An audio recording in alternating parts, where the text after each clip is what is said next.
নাটোরের বড়াই গ্রামের এক অনন্য মানুষ দড়ি আর বাঁশ বেয়ে মসজিদে যাওয়া ১২০ বছর বয়সী অন্ধ মুয়াজ্জিন আব্দুর রহমান মোল্লা আর নেই। রোববার ৫ এপ্রিল ৬:৩০টার দিকে নিজ বাড়িতে শেষ নিঃশ্বাস ত্যাগ করেন তিনি বড়াইগ্রাম উপজেলার নগর ইউনিয়নের বড়দেহা গ্রামের বাসিন্দা ছিলেন। সোমবার সকাল ৯টায় বড়দেহা সরকারি প্রাথমিক বিদ্যালয় মাঠে তার জানাজার নামাজ অনুষ্ঠিত হওয়ার পর স্থানীয় কবরস্থানে দাপন করা হবে বলে জানা গেছে। এই বর্ষিয়ান ধর্মপ্রাণ মানুষটির জীবনগাথা ২০২৪ সালে ১৩ মে জাতীয় দৈনিক যুগান্তরে প্রকাশিত হয়েছিল, যা দেশ জুড়ে আলোড়ন সৃষ্টি করেছিল।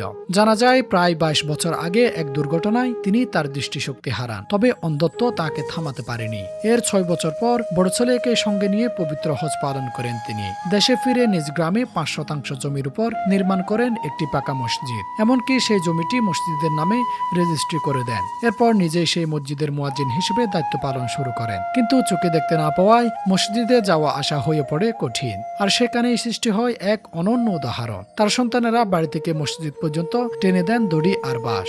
সেই দড়ি আর বাঁশের সাহায্যে প্রতিদিন মসজিদে যেতেন তিনি। শুরুতে ছেলে নাতিরা সাহায্য করলেও কিছুদিনের মধ্যে নিজেই অভ্যস্ত হয়ে ওঠেন এই পথ চলতে।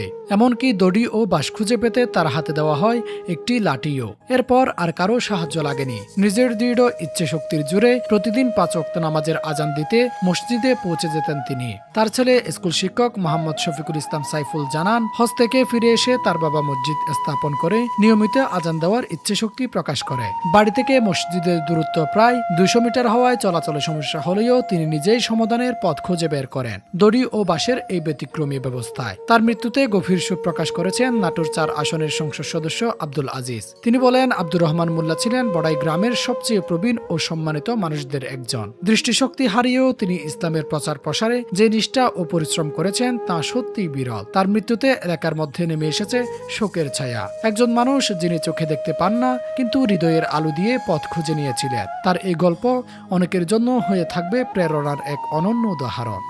Shafiul, true news.